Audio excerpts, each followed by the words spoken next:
에스겔서 오늘 2장, 3장을 보겠는데 3장 아마 다 보기는 좀 어렵다면 뭐 보는 데까지 보고 내일 또 계속해서 보도록 하겠습니다. 자, 에스겔서 2장 2절을 보겠습니다. 그가 내게 말씀하실 때에, 하나님께서 에스겔에게 말씀하실 때에 그 영이 내게 임하사 나를 일으켜 내 발로 세우시기로. 자, 우리 에스겔서에서 앞으로 이제 우리가 계속해서 보겠지만은 이사야, 예레미야 앞에 있던 두 선지자 이사야, 예레미야와 몇 가지 특징이 있습니다. 그 첫 번째 특징이 어제 말씀드린 것처럼 사역했던 장소, 이게 완전히 판이하게 달랐죠. 에스겔은 바빌론 이방 땅, 포로 잡혀갔던 땅에서 사역을 했고, 이사야와 예레미야는 이스라엘 땅에서 사역을 했고, 그래서 에스겔은 이미 포로된 땅, 그리고 우리말로 하면은 우리식으로 말하면 이민 온 땅, 이 공간이 다릅니다. 장소가 다릅니다. 그래서 이 에스겔서에서 이 장소, 공간에 대해서 굉장히 언급이 많이 나오는데 이제 조금 이따 한번 보고요. 자, 그리고 또 하나 큰 특징이 뭔가 하면은 하나님의 영이 에스겔을 계속해서 불러냅니다. 그러니까 이사야, 예레미야보다 훨씬 더 많이 자주 성령께서 에스겔을 인도하시고, 성령께서 에스겔에게 말씀하시고, 하나님의 영이 에스겔을 움직이게 하시고, 그리고 이 성령의 역사함이 이사야, 예레미야보다 훨씬 더 많이 나타나는 것이 에스겔서의 특징입니다. 에스겔 선지자인데 오늘도 2절에도 그 영이 내게 임하사 나를 일으켜 내 발로 세우시기로. 자, 이제 에스겔 선지자가 사역을 하기 위해서 일어나는 모습, 움직이는 모습이 나타납니다. 그런데 그 이전에 하나님의 영이 에스겔에게 임했다라고 말합니다. 그러니까 자기 힘으로 자기 발로 먼저 일어서 가지고 자기 가고 싶은 대로 가는 것이 아니고 하나님의 영이 함께 하셔서, 하나님의 영이 함께 하실 때 에스겔이 일어서고, 하나님의 영이 인도할 때에 에스겔이 또 그 인도하심을 따라가는 겁니다. 어제 우리가 말씀을 나누었던 것처럼 내 생물, 내 바퀴, 이 사람들이 움직이는 쪽이 어느 쪽이라고요? 어느 쪽으로 움직였다고요? 영이 가는 쪽으로. 영이 어느 쪽으로 가면은 내 생물도 내 바퀴도 그쪽으로 갔습니다. 돌이키지 아니하고. 그래서 오늘 어제도 말씀드린 것처럼 하나님의 영이 내 생물과 내 바퀴를 인도하신 것처럼 오늘 2장에서도 하나님의 영이 이 에스겔 선지자를 일으키고 힘을 주고 움직이게 하는 것이 나타납니다. 그리고 우리 삶의 모든 움직임의 전제 조건이 성령의 인도하심, 성령이 먼저 우리에게 함께 해야 됩니다. 성령이 우리 생각과 우리 입과 우리 손과 발에 함께 할 때에 생각하고, 성령에 따라서 생각하고, 성령에 따라서 말을 하고, 성령에 따라서 움직이고, 참 어떻게 보면 우리 삶의 가장 중요한 기분을 말하는 겁니다. 그죠?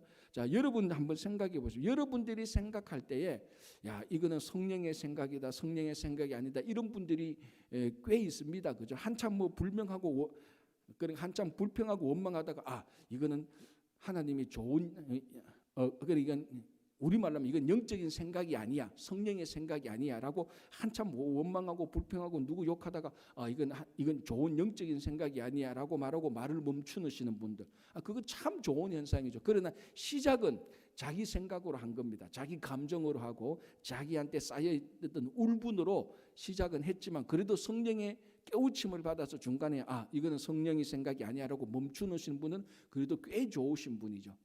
이제 그거 없이 자기 생각, 자기 울분으로 막 말하고 끝내고 치우는 사람들, 이제 그거는 전혀 성령의 인도하심 따라서 생각하는 게 아니죠. 말도 그렇지 않습니까? 말은 참 진짜 우리 성령의 인도하심을 받은 말을 해야 됩니다. 그래서 제가 어저께인가요, 이제 자료를 찾다 보니까 모든 인간관계의 가장 기본이 말투로 시작한대요. 제가 언제 시간 내서 그 책을 한번 읽어보고 좋은 말 있으면 여러분들한테 알려줄게요.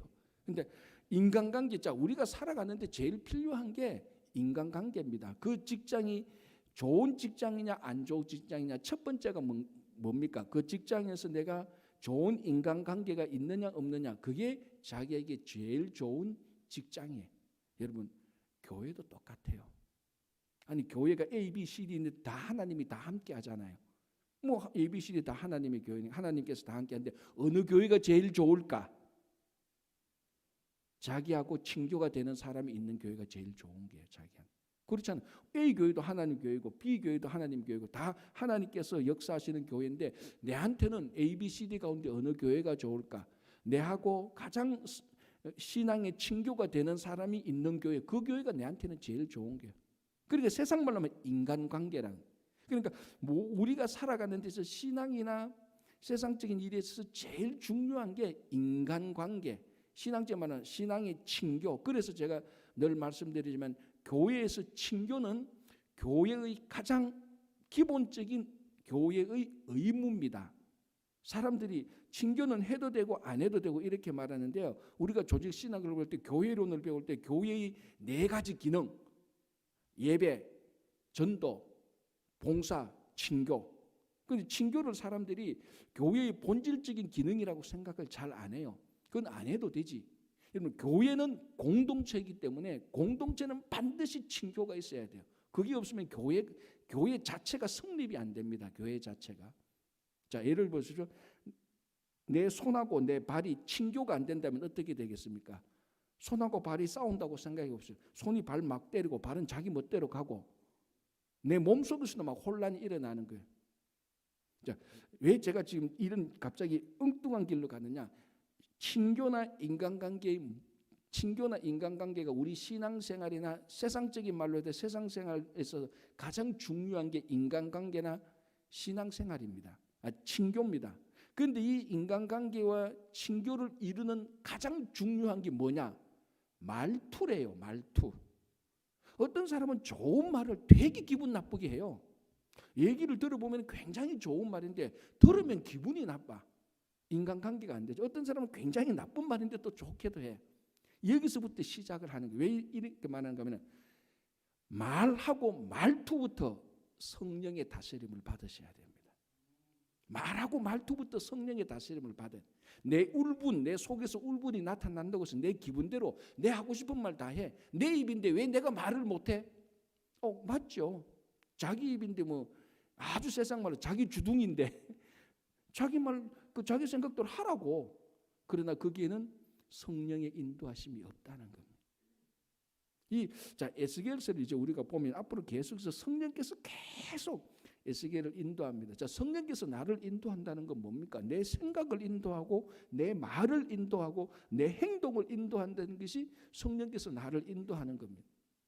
머리끝에서 발끝까지 내 모든 전체의 삶을 성령에 맡긴다라는 것은 성령께서 생각하는 성령의 감동으로 생각하고 성령께서 나를 절제하고 다스리는 거기에 따라서 말을 하고. 그래서 우리 잠언서 보면은 분노하는 자가 어리석다 그러잖아요. 그 분노하는 자는 뭡니까? 분노할 때 자기 말도 마음대로 하고 행동도 마음대로 합니다. 성령의 인도하심이 전혀 없습니다.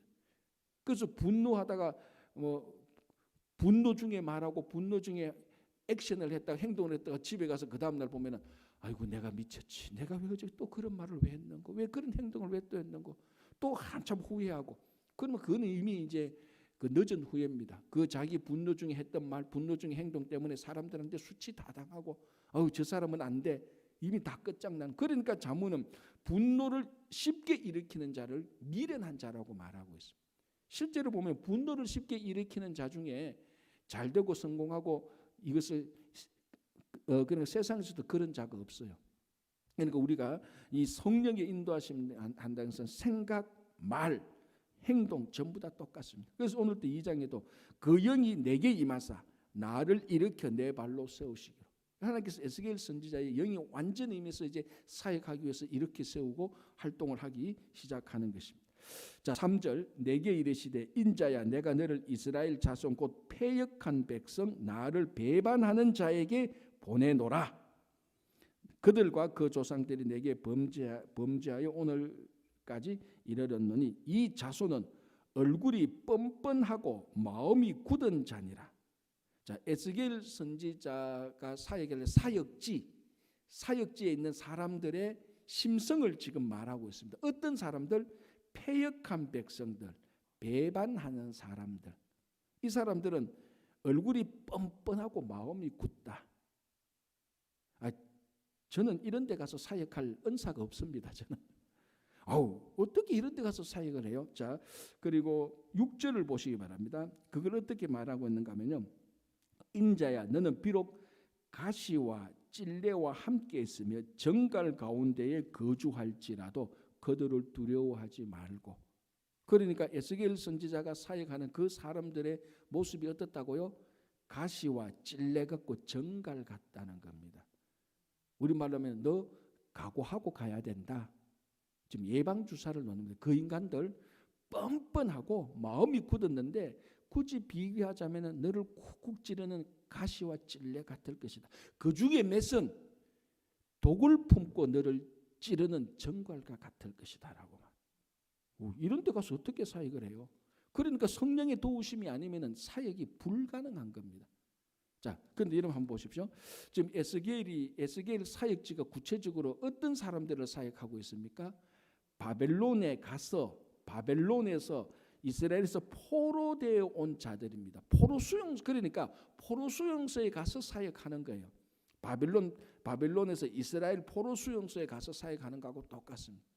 자, 이 포로된 자들, 그 마음에 좌절과 낙담과 슬픔과 원통과 이런 걸로 인하여서 열등감, 컴플렉스, 죄책감 이런 걸로 인하여서 그 사람들의 마음은 비틀릴 대로 다 비틀리고 꼬일 대로 다 꼬여 있는 사람. 이런 사람들 모아놓은 포로 수용소에 가서 에스겔 선지자가 사역을 해요. 사람이 점잖고 심성이 좋고 사람이 젠틀한 사람들만 모아놓고 사역을 해도 잘 안 되는데, 목회라는 것이 한 명 한 명이 전부 다 가시 같고 찔레 같고 정갈 같은 사람들이 다 포로로 잡혀왔기 때문에, 그러니까 포로로 잡히는 그 과정들을 통해서 열등감이 있고 죄책감이 있고 컴플렉스가 있고 낙담이 있고, 그러니까 무슨 말을 해도 삐딱하게 듣습니다.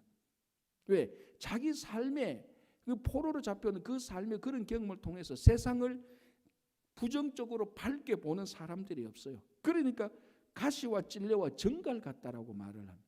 예수님께서 제자들을 보낼 때 뭐라고 말합니까? 너희들을 보내는 것이 꼭 양을 이리 가운데 보내는 것 같다라고 말했어요. 지금 그거하고 똑같은 거예요. 가시 찔레 정갈 같은 사람들, 뻔뻔하고 마음이 굳었던 사람들이고, 이 사람들이 하는 것은 배신이고 모든 삶 자체가 폐역에 꽉 젖어 있는 사람들, 이 사람들한테 내가 너를 보낸다. 그래서 에스겔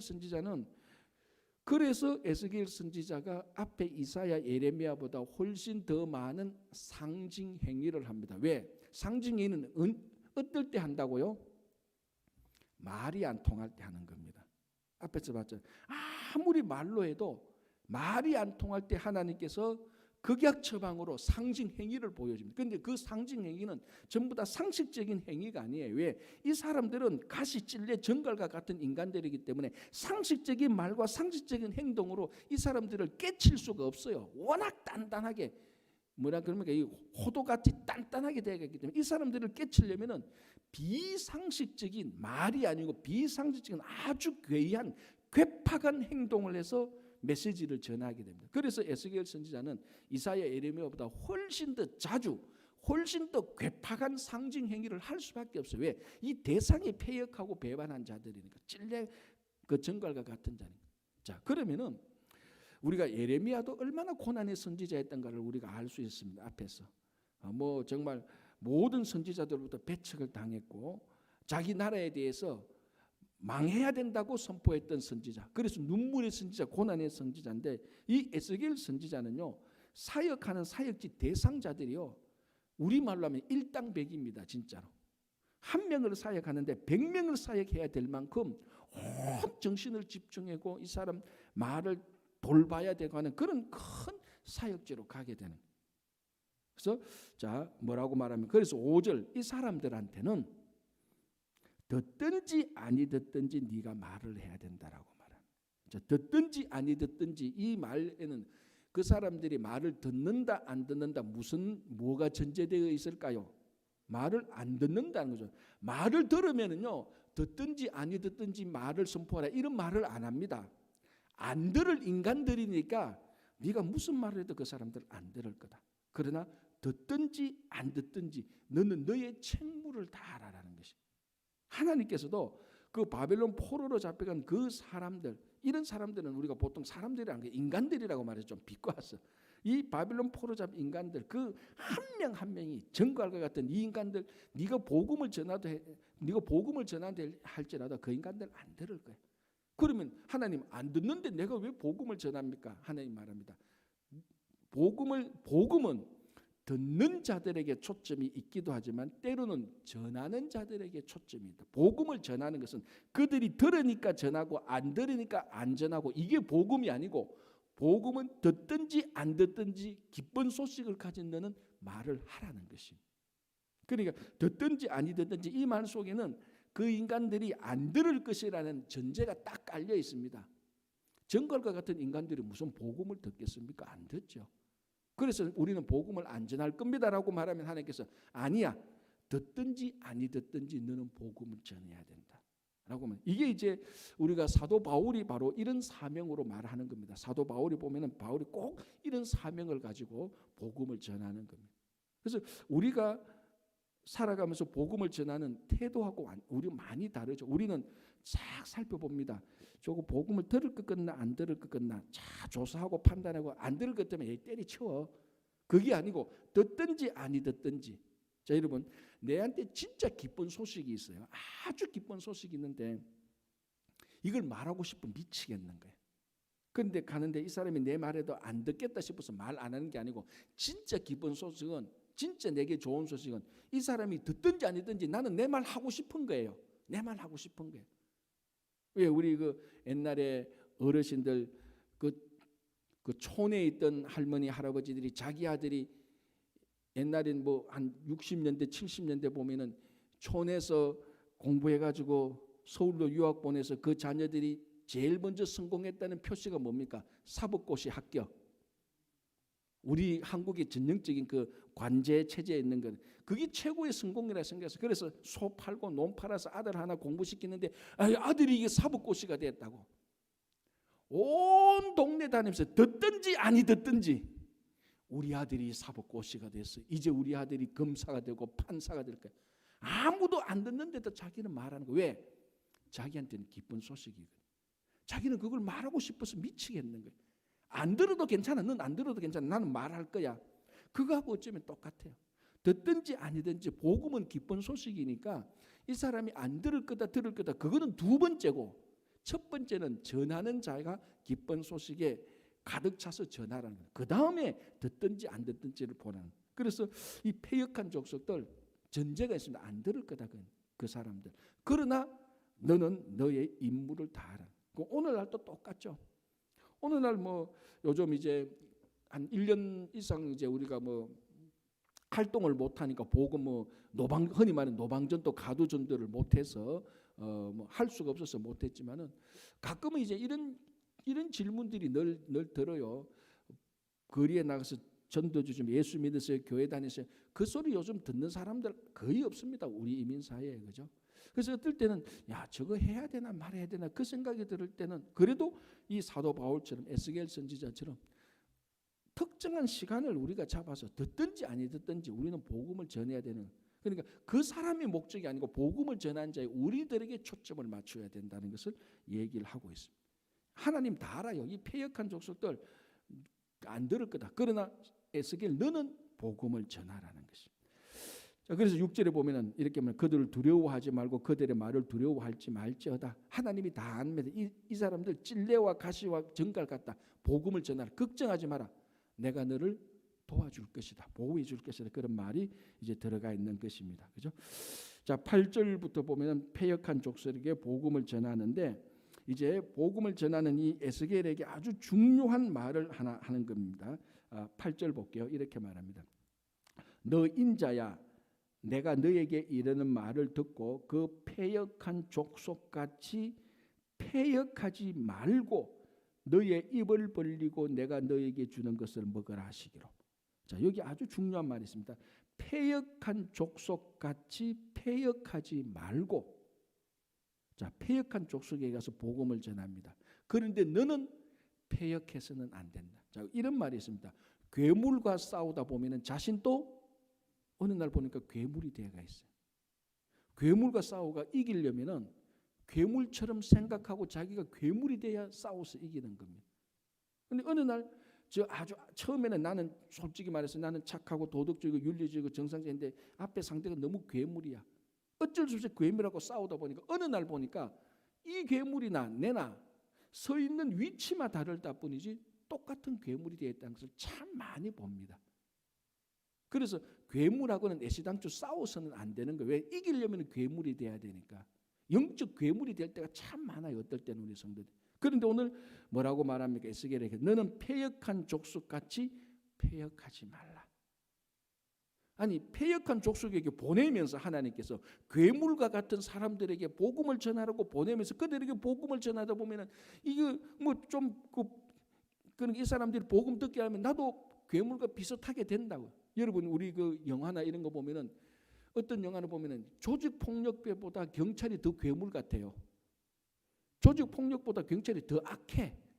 왜? 처음에는 경찰이 그렇게 악했던 사람이 아니에요. 그런데 워낙 조직 폭력배들을 싸우다 보니까 다 그네들을 체포하다 보니까 더 악해야 그네들을 체포할 수가 있어. 그것처럼. 자, 그러면 어떻게 패역한 족속에 가서 패역하지 않게 될 수 있을까? 그래서 8절, 9절, 10절, 3장 1절, 2절에 뭐라고 말합니까? 너는 이 말씀을 먹으라라고 말을 합니다. 그 말씀을 먹을 때 하나님의 말씀을 먹을 때 패역한 쪽으로 가다가 말씀을 먹을 때 패역하지 않게 되고 말씀을 먹을 때 패역하지 않게 되고 그래서 8절, 9절, 10절, 3장 1절, 2절 특별히 3장 1절에 또 그가 내게 이르시되 인자야 너는 발견한 것을 먹으라. 너는 이 두루마리를 먹고 가서 이스라엘 족속에게 말하라. 이 말씀을 먹고 가서 패역한 이스라엘 족속에게 갈 때에 너가 패역하지 않게 된다. 이 말씀이 우리를 패역하지 않도록 괴물로 만들지 않도록 막아주고 보호해 준다는 것입니다. 그래서 3절에 내게 이르시되 인자야 내가 너에게 주는 이 두루마리를 너의 배에 넣으며 너의 창자에 채우라. 그냥 단순히 먹는 게 아니고 먹고 소화시키고 영양분을 만들어내는 거죠. 그래서 내가 먹으니 그것이 내 입에서 달기가 꿀 같더라. 그래 이게 바로 성령의 인도하심과 먹었던 말씀의 힘으로 에스겔 선지자가 가시와 찔레와 정갈 같은 그 패역하고 배반한 자들에 들어가서 사역을 할 수 있는 것입니다. 그리고 이게 인간적인 노력과 인간적인 힘으로 자기 인간적인 어떤 선한 의지로 이런 사역이 이루어질 수가 없는 겁니다. 인간적인 선한 의지로 가서 사역하다 보면 나중에 자기도 괴물이 되어 있는. 그래서 이 하나님의 말씀을 먹을 때 괴물이 되는 것을 막아주는 그런 말씀이 우리들에게 되는 겁니다. 자, 4절, 3장 4절. 그가 또 내게 이르시되 인자야 이스라엘 족속에게 가서 내 말로 그들에게 고하라. 너는 언어가 다르거나 말이 어려운 백성에게 보내는 것이 아니요 이스라엘 족속에게 보내는 것이라. 맞죠? 에스겔 선지자의 사역 대상이 바벨론에게 포로 잡혀간 같은 이스라엘 사람들. 그래서 이스라엘 포로 수용소와 같은 사람들. 말도 똑같고 언어도 똑같고 사고 체계도 똑같습니다. 있는 장소가 바벨론이 다르다 뿐이지. 자, 그 사람들한테 내가 너에게 보낸다. 내가 너에게 뭐 언어가 다르거나 문화가 다르거나 말이 다른 그 족속에게 보내는 것이 아니다. 자, 6절 너를 언어가 다르거나 말이 어려워 너가 그들의 말을 알아듣지 못할 나라들에게 보내는 것이 아니다. 이게 좋은 것 같은데 자, 그 다음에 보시면 내가 너를 그들에게 보냈다면 무슨 말입니까? 문화와 말이 다른 사람에게 보냈다면 그들은 정녕 너의 말을 들었을 것이다. 무슨 말인가 하면 훨씬 더 오히려 에스겔 너가 문화와 언어가 방언이 다른 바벨론 사람들에게 복음을 전했다면 그 사람은 오히려 들었을 것이다. 그러나 그보다 훨씬 더 패역하고 배반한 뻔뻔한 사람 언어와 문화와 말은 같은데 그 찔레와 같은 정글 같은 사람에게 내가 그 사람들에게 너를 보낸다라고 말. 이게 어떻게 들어보면 내하고 말도 같고 똑같네. 이 사람들하고 하면 내가 사역 잘 되겠다는데 오히려 그게 아니라는 거죠. 가끔 우리가 이런 사람들 보죠. 우리 미국 이민 사회에서도 외국인을 대상으로 비즈니스를 하시는 분들이 있습니다. 그래서 그분들한테 가서 물어봅니다.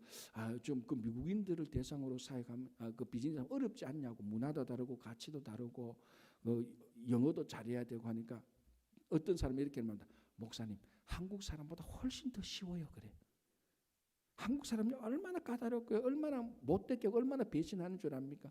똑같은 언어와 똑같은 민족과 똑같은 생각을 하는데 훨씬 더 배역하고 폐역하다는 거죠. 오늘 이 에스겔 선지자의 비유를 들자면 우리 한국 사람이 다 그렇다는 게 아니고 그런 이제 패턴이라는 거. 오히려 문화도 다르고 말도 다르고 이런 거 달라도 미국 사람들 외국인들 대상으로 비즈니스 하니까 훨씬 더 깔끔하다는 거예요. 그러니까 하나님께서 에스겔을 가장 힘든 사람들한테 보냈습니다. 바벨론이 가장 힘든 사람이 아니고 바벨론이 포로된 같은 언어와 같은 말을 쓰는 그 포로된 족속에게 이 족속이 가장 힘든데 거기에 하나님께서 보내는 거죠. 그러니까 여기에 하나님께서 성령께서 인도하셔야 되고 그러니까 이 에스겔 선지자는 하나님의 말씀을 묻고 영양분을 가져야 되는 겁니다. 그렇죠? 자, 이제 12절을 보시기 바랍니다. 12절에서 15절까지 이제 어떤 환상 또는 환상적인 일이 일어납니다. 볼게요. 때에 12절 때에 주의 영이 나를 들어 올리시는데 자 그리고 14절 주의 영이 나를 들어 올려 데리고 가서 어디로 데리고 가는가 하면요 15절에 이에 내가 델 아비브에 이르러 그 사로잡힌 백성 곧 그발 강가에 거주하는 자들에게 나아가 자 주의 영이 에스겔을 들어 올려 가지고 다른 데로 데리고 갑니다.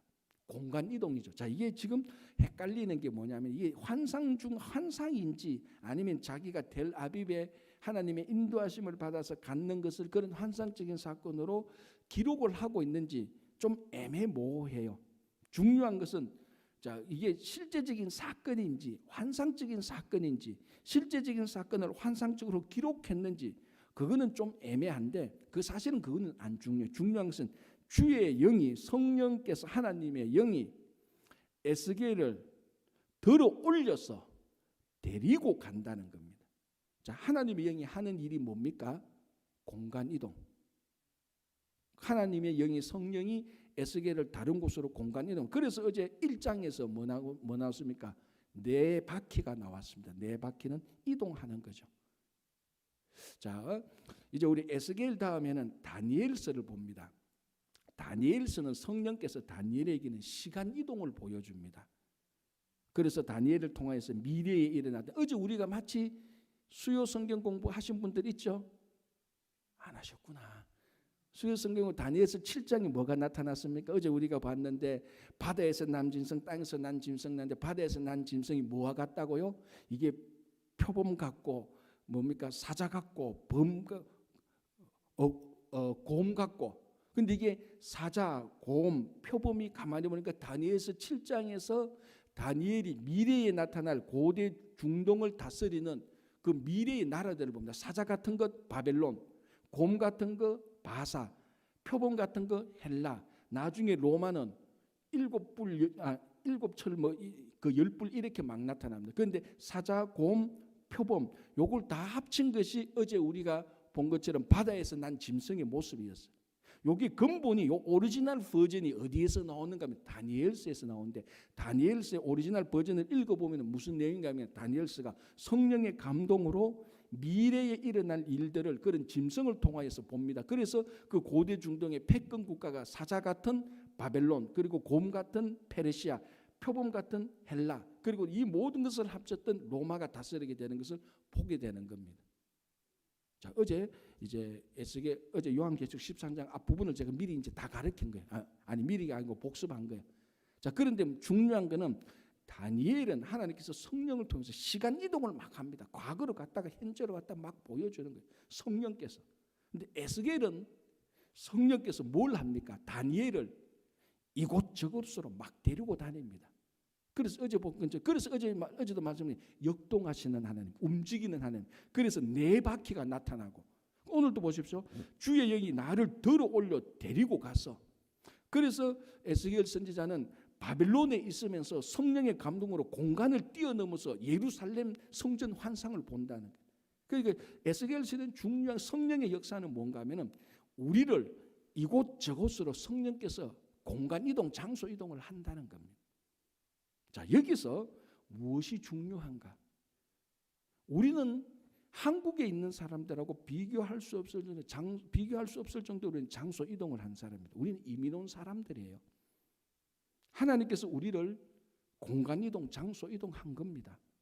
마치 하나님 성령께서 에스겔을 데리고 가서 성령께서 에스겔을 이곳 저곳으로 장소 공간 이동을 하는 것이 성령의 역사하심처럼 우리가 한국을 떠나서 미국의 장소 이동, 공간 이동한 것은 성령께서 우리를 인도하신 것입니다. 그런데도 성령의 인도하심을 받고 우리가 미국에 왔는데 이곳에서도 동일하게 성령의 인도하심 따라 살아야 됩니다.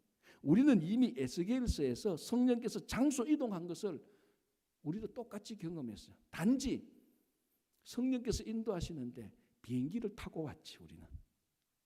에스겔 때는 비행기가 없으니까 뭔가 모르게 환상적인 사건 아니면 그것이 실제로 왔든지 아니면 그걸 지금 보는지는 헷갈릴 좀 애매한데 어쨌든 중요한 것은 성령께서 에스겔을 장소 이동시켰다는 겁니다.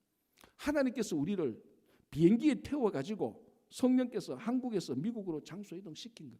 우리가 미국 온 것은 알든 모르든 성령의 인도하심이 있었기 때문에 지금 이 자리에 있는 겁니다. 그럼 우리의 삶은 당연히 여기서도 성령의 인도하심을 따라서 살아야 되는 거죠. 그래서 에스겔서가 계속 그것을 얘기하고 있는 것입니다. 자, 그래서 8절에 14절 볼게요. 다시 한번. 주의 영이 나를 들어 올려 데리고 가서 장소 이동을 시켜서 공간 이동을 시켜서 내가 근심하고 분한 마음으로 가니. 왜 근심하고 분한 마음으로 갑니까? 이 패역한 족속, 배반한 족속, 찔레와 가시가 정갈이 있는 곳에 자기를 데리고 가는데 마치 요나와 같이 저 가기 싫어요. 그런 마음이 드는데 그 다음에 뭡니까? 14절 끝에 여호와의 권능이 힘있게 나를 감동시켜버렸어. 나 가기 싫어요. 나 오늘 찔레 같은데 가기 싫어요. 저 인간들 내 싫어. 나는 저 사람들 사이에 가기 싫어요. 그런데 가는 동시에 하나님의 권능이 에스겔을 감동시켜서 두려워하지 말고 가라. 그렇게 해서 에스겔이 15절에 델 아빕에 이르러 그 사로잡힌 백성 곧 그발 강가에 거주하는 자들에게 나아가 그 중에서 두려워 떨면서 7일을 지냅니다. 야, 이 사람들한테 할 수 있을까? 그래서 이제 3장 16절부터 파수꾼의 사역을 주어지게 되는 겁니다. 그래서 오늘 요까지만 하고요. 마치는데 요거 한번 읽고만 마칠게요. 16절. 7일 후에 여호와의 말씀이 내게 임하여 이르시되 인자야 내가 너를 이스라엘 족속의 파수꾼으로 세웠으니 너는 내 입의 말을 듣고 나를 대신하여 그들을 깨우치라. 그래서 에스겔 선지자에게 준 사역의 정체성은 파수꾼으로 주는 겁니다. 요걸 이제 여호와의 증인들이 싹 도용해가지고 여호와의 파수꾼에서 막 사역을 하는데 바로 그 파수꾼의 근본이 에스겔 선지자가 사역했던 선지자의 사역이 파수꾼입니다. 자, 이제 파수꾼 사역에 대해서는 우리가 내일 보겠습니다. 그래서 내일은 3장 16절까지 보고요. 오늘 우리가 이 에스겔 선지자를 보면서 하나님께서 우리를 성령을 통해서 장소 이동시켰다. 그래서 우리가 이 미국에 살 때 하나님의 인도하심, 성령의 인도하심 따라서 계속해서 살아가시기 바랍니다. 기도하겠습니다. 하나님 아버지 감사합니다. 정말 이스라엘 백성들이 망하고 바벨론으로 포로되어 가서 그 패역한 족속들이 되어버렸고 뻔뻔한 족속들이 되어버렸고 그 지나간 세월의 상처와 아픔과 포로된 그 생활을 통하여서 가시와 찔레와 정갈이 되었는데 그런 곳에 선지자를 보내셔서 주님께서 사역하게 하시고 하나님의 말씀을 전하게 하시는 것을 보게 됩니다. 주님, 우리가 이 미국 땅에 와서 우리가 이곳에 하나님의 인도하심 받아 와서 살면서 이곳에서 주님의 성령의 인도하심 따라서 복음을 전하는 복음의 삶을 살도록 도와주시옵소서. 주님, 이번 돌아오는 주일날 우리 청년부 홈커밍 데이를 하게 됩니다. 오시는 이태우 강사 목사님에게 성령의 기름 부으심을 주셔서 강사 목사님을 통해서 선포되어지는 말씀이 우리 청년들에게 도전이 되고 위로가 되고 힘이 되고 용기가 되고 희망이 되게 하여 주시옵소서. 특별히 교회를 떠나고 교회에서 멀어진 청년들 다시 오게 하시고 그들이 다시 하나님 앞에 나오게 되는 전환점이 되게 하여 주시옵소서.